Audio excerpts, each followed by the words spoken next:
Bem-vindo! Neste vídeo, vou mostrar como desativar o som adaptativo na sua TV Samsung The Frame.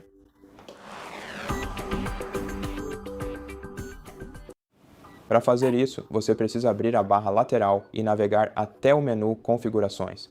No menu Configurações, selecione todas as configurações, vá até Som e altere o modo de som adaptativo para Amplificar ou Padrão.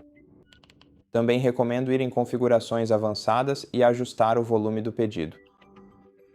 Basicamente, teste o recurso, então tente ativá-lo, veja como soa, ouça como fica.